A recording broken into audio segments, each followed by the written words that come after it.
This week on This Too Shall Pass, I hate when my children's fathers who have not paid child support ask me if they can hold something. You can hold this baby. You can hold this responsibility. You can hold these bills. You can hold my keys while I get in my car that I have to drive to go to work. Though you cannot hold a nickel, a dime, a penny, a quarter from my ass. I think it is so embarrassing for you to have children with a woman. You know it didn't work out. You know damn well you don't pay child support, but then you ask her, can you hold something? You can't hold shit for me. Welcome to the This Too Shall Pass podcast. Trust me, I know life can be. This is an inclusive space for our stories and lessons to be heard and learned from without judgment, because this too shall pass.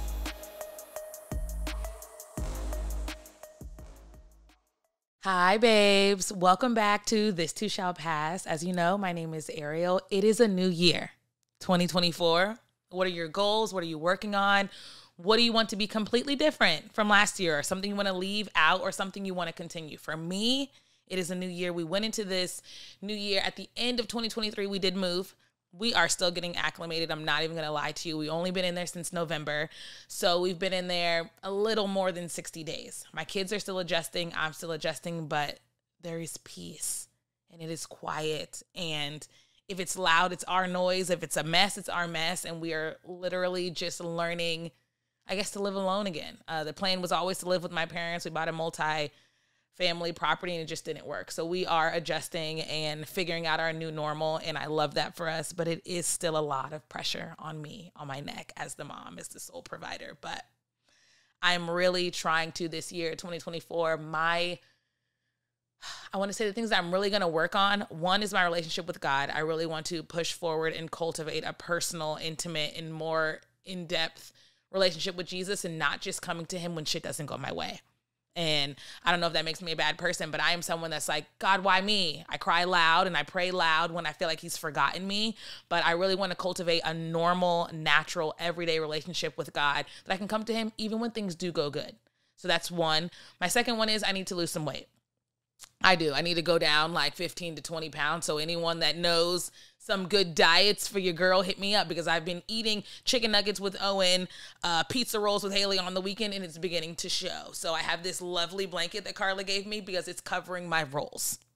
Okay, so Jesus, weight. The next thing is my money. I put my money last, make me not sound as prideful, but I want my money to be first, but it can't go before Jesus. So put my money third, but I am really going to push hard into financial literacy, getting into the stock market, making my money work for me, and then putting my time and efforts in things that best serve me. I'm tired of working a 9-to-5 in a job that someone maybe doesn't appreciate you. Pushing someone else's dreams that they are millions and millions and millions of dollars richer and you can barely pay your lights. So I just really want to work smarter, not harder. It is 2024. There is a way for everyone to make money out there, and I will do my damnedest this year to make sure I am one of those people. I'm going to push my talents and my good wishes and my trust and all the things that God gave me, my personality, my characteristics, the things that I do naturally, into a way to produce income so that we can live a better life. So yeah, those are my three things: Jesus, this belly and these chichos, and my money. Those are the three things that I'm going to be working on this year. And I'd really appreciate it if you are watching us on YouTube. Give us a like, a follow, comment down below. Let me know your top 3 goals this year. I know we can go on and on. Break it down. Give me your top 3 and what are you working on, and Happy New Year. I'm happy that you are back. Let's start with a comment. A sweet comment. Let's start with, it was left on Apple Podcasts. You can also hear us and listen and stream wherever podcasts are listening to. And I do want to start off this year being humble and telling you guys thank you. I appreciate you hanging in there with us. I appreciate you staying a part of my tribe, and I love you, and I'm happy to see you again. Username is Misha Poo 92, one word.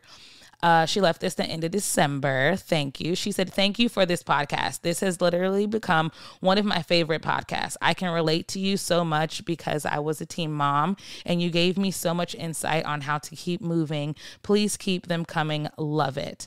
I really appreciate you. I really only started my Instagram, or even sticking my neck out there on social media, because I felt like there wasn't any community for a girl like me, or a girl who looked like me, or if there was, it was just stereotypes and bad stigma. Like, oh, you had a kid young, you're going to live your whole life on food stamps, Section 8, you're always going to be poor, you're always going to be in income-based housing, and that's just how it's going to be.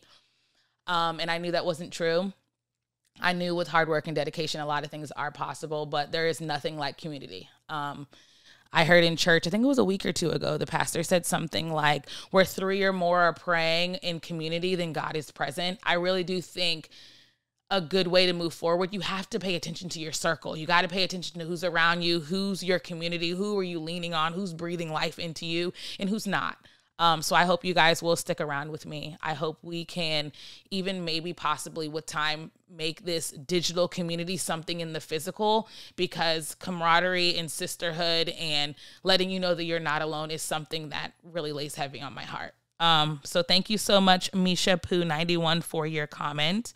I really do appreciate you. And let me know in the comments if you guys have any New Year's resolutions, any things you want to keep, change, or pursue better in this new year. So a little bit more updates about this new year and where we are right now. We are in January 2024. And myself, I am an Aquarius. If you have bad feelings towards Aquarius, just don't let me know. I think I am a good person and God is still working on me. But if we got to talk about some new good things that are happening in January, baby, I am turning 33. Sad thing is I really thought I was 31 all year long. I thought I was turning 32, but I'm turning 33. I am an Aquarius. My birthday is actually tomorrow, January 27th. So shout out to me, 33, Jesus year. And Andre's birthday is on Monday. Andre's birthday is on Monday, which is January 29th. And my baby is 16. He is the age that I was when I was pregnant with him. I pat myself on the back because you know what? There are no little girls out there that are carrying my son's baby. And I will give myself a smile for that. There is no one out there right now that can say they are pregnant by my son. And you don't know how many people told me, oh, it's a stigma, it just continues. So I am proud of that. My son is turning 16. He will have a massive 16th birthday party the first week of February. I don't know how excited I am to feed, host, and entertain 80, 16, and 17-year-old boys. But my birthday is going to be peaceful. I want to eat tacos. I want to go to a Mexican restaurant. I want multiple shots of tequila and a nap. That is my birthday present to me. And you know what? If anyone wants to send me anything as a real mom, a single mom of 5, what I really need is a new pair of socks, a new pair of underwear, and a bra. That's what I would appreciate after I eat my tacos and my tequila. So happy birthday to me. I love you all. Thank you all for the birthday wishes. I've been getting them all week. They've been rolling in, and my sweet boy is turning 16. And we're going to keep moving. Corey Holcomb. We're going to play a clip that has gone viral on social media. I doubt you haven't heard it yet.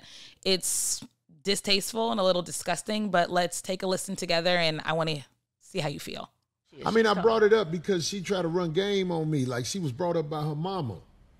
But you know what I'm saying? Instead of realizing I got away from her mama, because I don't speak to her mama. She be like, I know you hate my mama. I'm like, bitch, I ain't got time to hate nobody. Your mama was drama. Now here it is all these years later. You just like your mama. Both of y'all can kiss my motherfucking ass. I'll go make another daughter. I don't give a fuck. If you ain't good as a person, no matter who you are, I have a cutoff switch God blessed me with to say, fuck you, motherfucker. I don't give a fuck if it's my kid. My motherfucking mama, you know your daughter trying to get in touch with you? I say, oh, mama, you watch that little bitch. Ha! Yeah, see, it's. I get where you guys are coming from because I had the same. You watch that little bitch. That bitch is brought up in this new generation where there is no honor. There is no respect thy parents. The way the youngsters are brought up now, they will fuck over the mama and daddy quicker than they'll fuck over somebody in the streets. There's a lot of layers to that. I don't know which one is better or worse than the other. I guess the thing that caught me off guard the most is I thought, not saying it's any better, I thought his comments were being geared towards his baby mama. I didn't know that he was gearing all of the bitches and, oh, I can replace you and, oh, you ain't no better in this generation. That was geared towards his seed, towards his daughter. I don't think I don't want to say black men, because it's not just black men. I don't know if men in general always know the weight they hold in their daughter's eyes. Like, it is very important for your daughter to feel safe, open, honest, able to rely on you.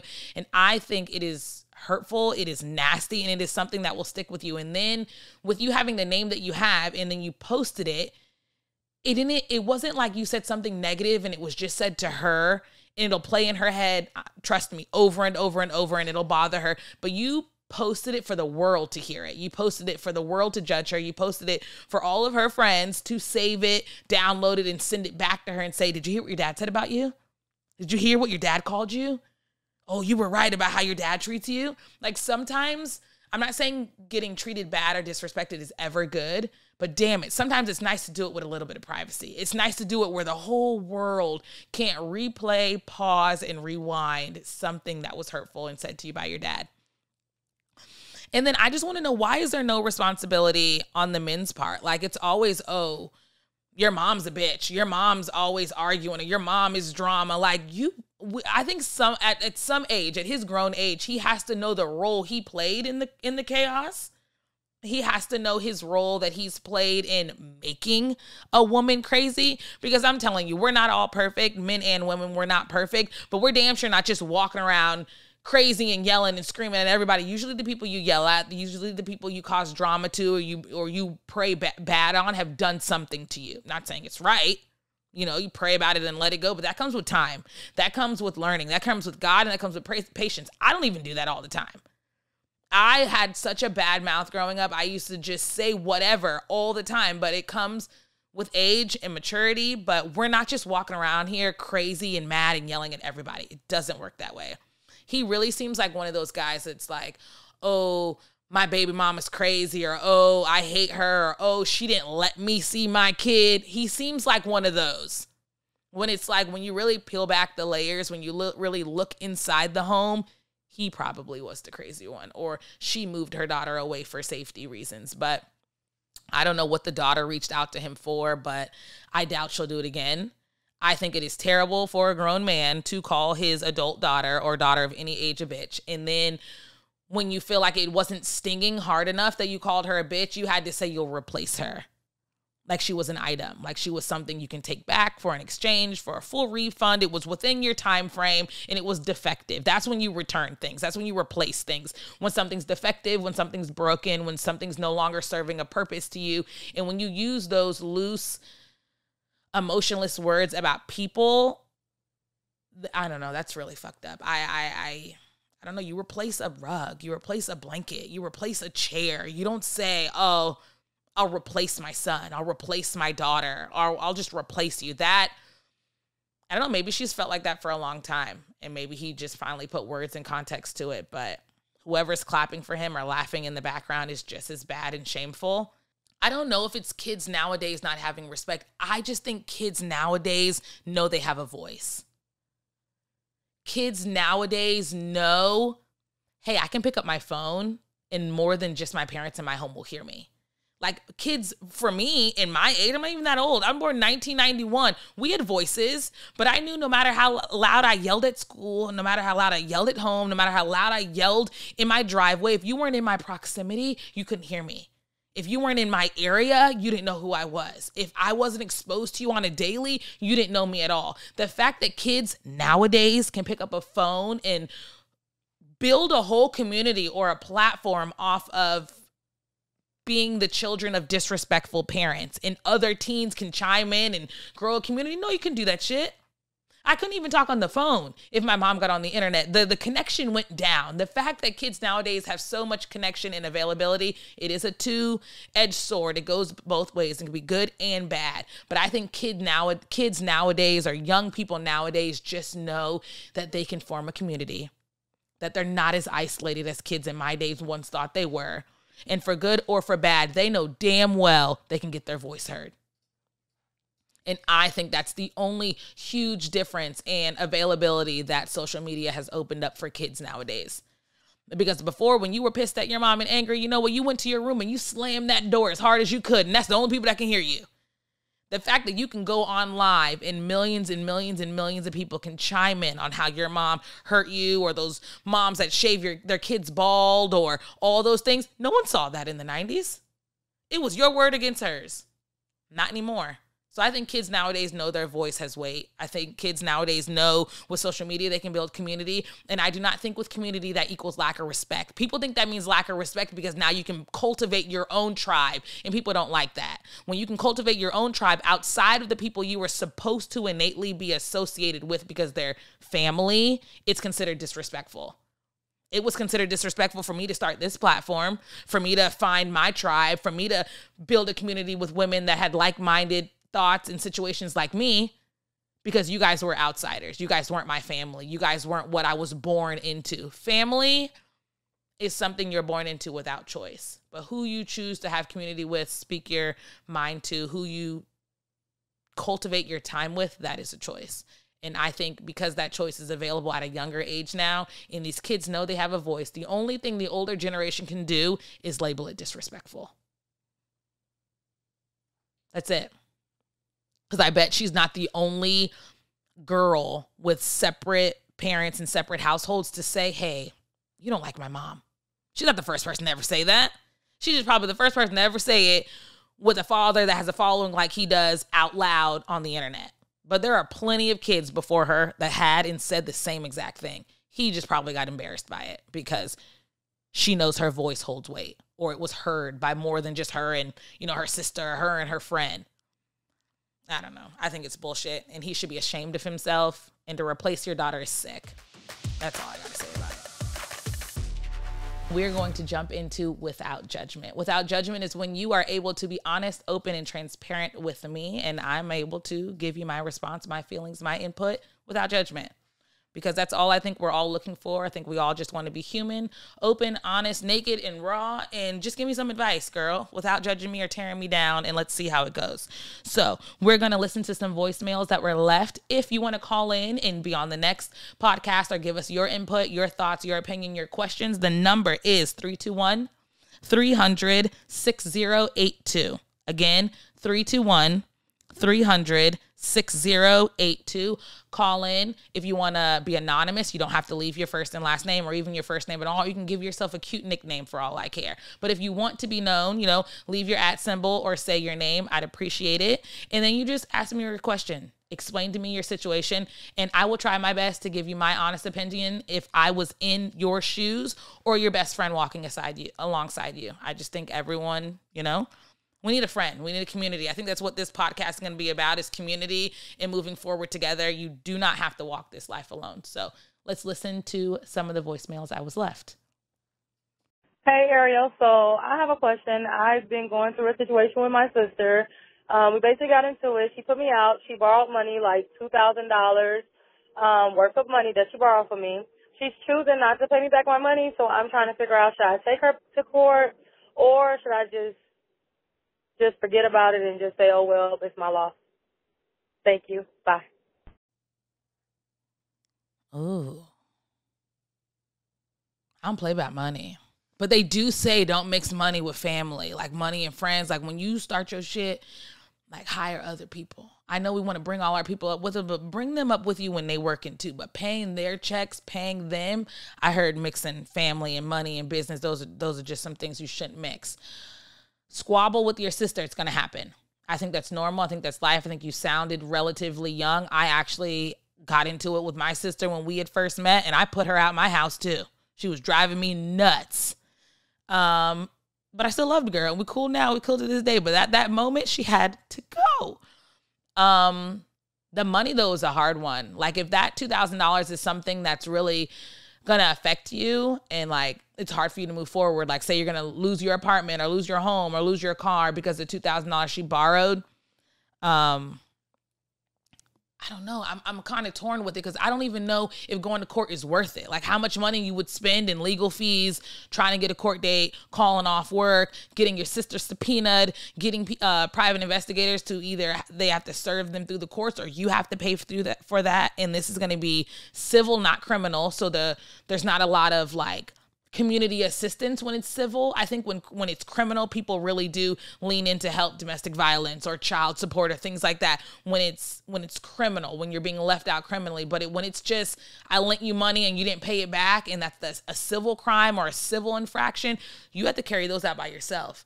And you might just break even trying to get the $2,000 back from your sister. And you don't know what kind of evidence she has. Like, what if she fabricates it and says, oh, I didn't know this was a loan. I thought you let me hold it because we're family. You know, people can twist things and make it sound all kinds of ways. And then your fate and your sister's fate with this money lays in the hands of the judge. And usually I hope it wouldn't come down to this, but if you are found not guilty because it's not criminal, but if your sister is found like to be right and she doesn't have to pay you back, you may also get left with the court cost for that proceeding, which means, you know, you got to pay court fees, court fines, and maybe her court fees and court fines, and you'd have to pay that to the courthouse, or you can get a ticket or fines or things against you. So honestly, if it's been a while, which it probably has been, I would let it go. 2024, I would let it go.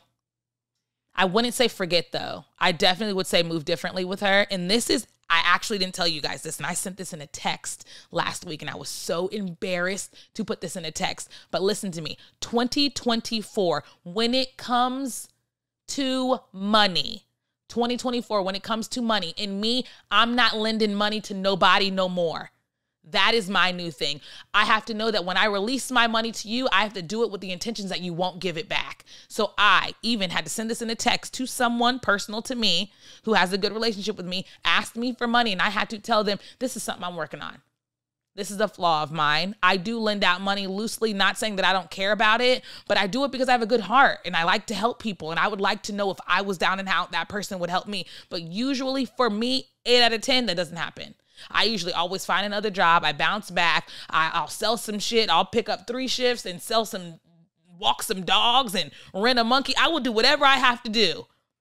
My pride is too high for me to ask people for money. And I don't know if that's a good thing or a bad thing, but baby, when I tell you, you will see me cooking grits at Denny's before I say, hey, can I hold $30? Can I hold $20 from you? $2,000 is no chump change. Shame on your sister. But money comes and money goes, and I think God keeps the score. Let her keep that $2,000. She's had it already. She's already spent it. You know she needed it or you wouldn't have given it to her. So she spent it. Hopefully she spent it on how she needed to, but her giving it back to you, I would give it a wash. I would actually write $2,000, that number, on a paper, and I'd pray over it every day. And I bet you God will give it back to you in tenfold. If you gave it to her with good intentions of her giving it back, pray over it. But knocking at your sister over and over to give it back to you, I'd let her have it.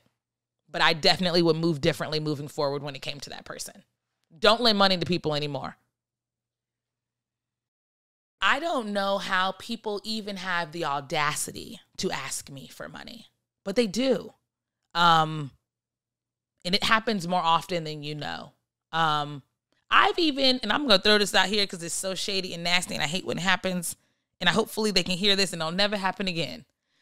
I hate when my children's fathers who have not paid child support ask me if they can hold something. You can hold this baby. You can hold this responsibility. You can hold these bills. You can hold my keys while I get in my car that I have to drive to go to work.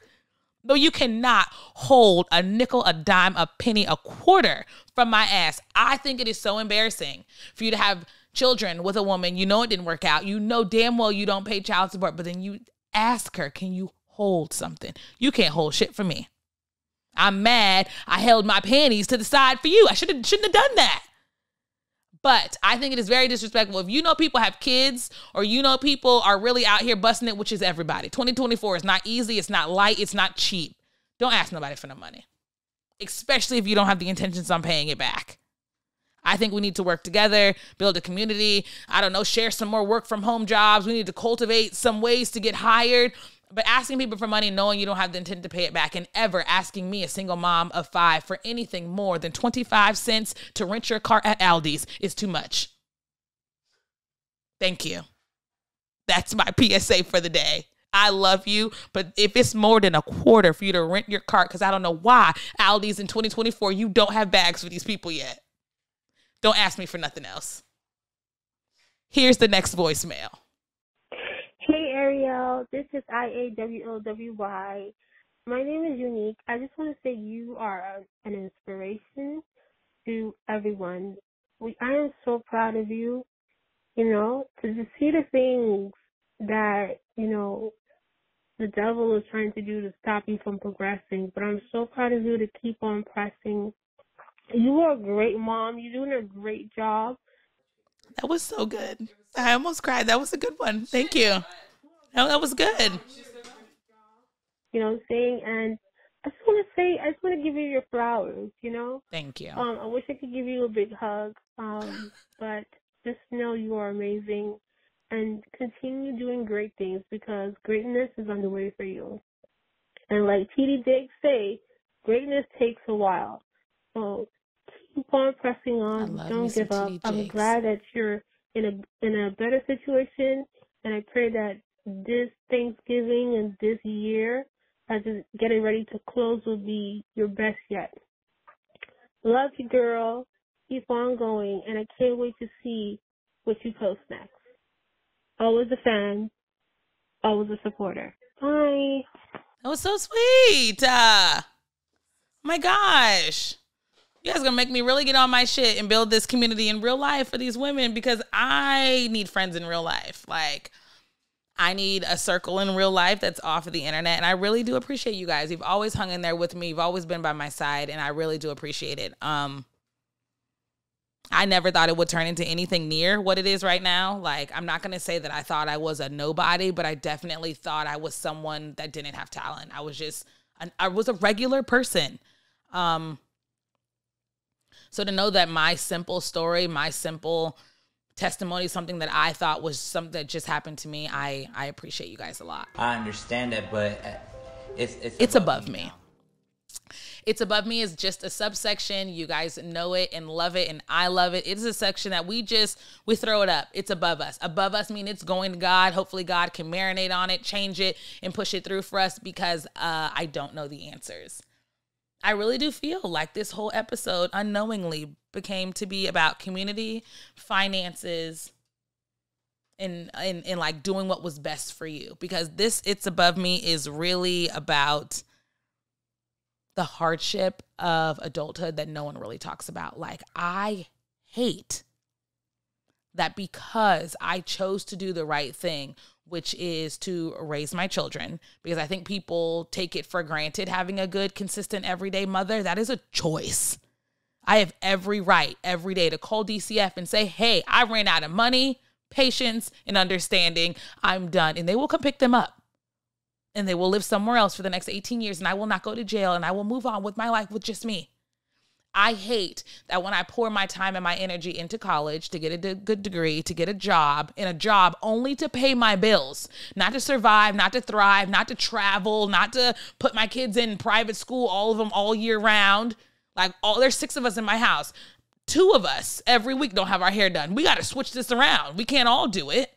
So I hate the fact that you can be a good person, put your feet down on the ground, get to work, and then sometimes you can have an employer that really like derails who you are. I'm speaking for myself.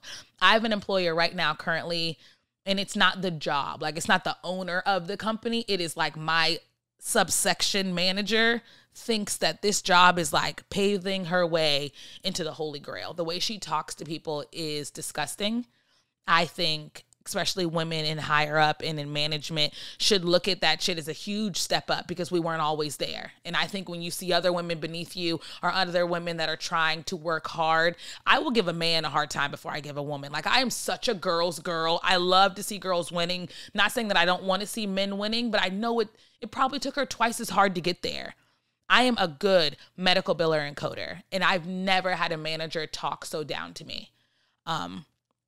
I remember when we were first starting this job and they tell you that whole thing, tell us three truths and a lie when you're like trying to get to know each other at the job. And one of my truths was that I'm a single mom.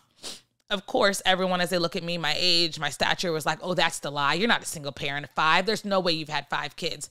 To know that I use that little tidbit as a way to let you in on my life, to let you know who I am. And then like a year later, you use that one time I've ever said it to cultivate a nasty comment towards me and say something like, I know you need this job. I had to turn my team's camera off and put myself on mute while I stood up, cursed, yelled, stomped, and cried because you know what? I do need that job.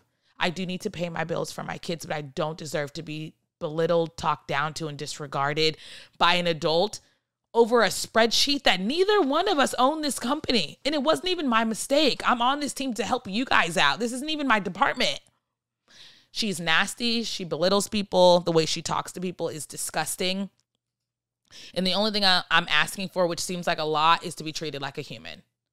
And I don't need you to keep saying, I'm your boss. Remember that. You're not mine. I know who you are, lady. And I also know that it's 1 hour past my clock out time and I'm ready to go.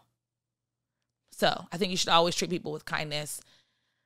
You never know what someone's going through. You never know someone's day. And this boss that I have currently is literally a thorn in my ass. So, like I said, circling back to my 2024 goals, I will be doing whatever I need to possibly to make my own money on the side, to cultivate the life for me and my kids that God sees best for us without going to jobs for employers that make you feel small, invisible. And then when you tell them 2 truths and a lie, they throw it in your face and say, I know you need this job. So I don't need that job and I don't need her, but what I do need is you in my community. I will see you next week. I love you. I hope this year is nothing but good and peaceful and blessings and anything and everything you have in store for yourself. I want you to know there's nothing wrong with dreaming big. I think there's probably more of an issue of dreaming small. If you can't see it right now, put it on your vision board. You might have to work it backwards on how you can get there, the steps that you can do to take the moves that you need to do to get you in a room where you're not in. Get you in a room where you think you can do that job, where they can talk well about you and you just don't know where that room is yet.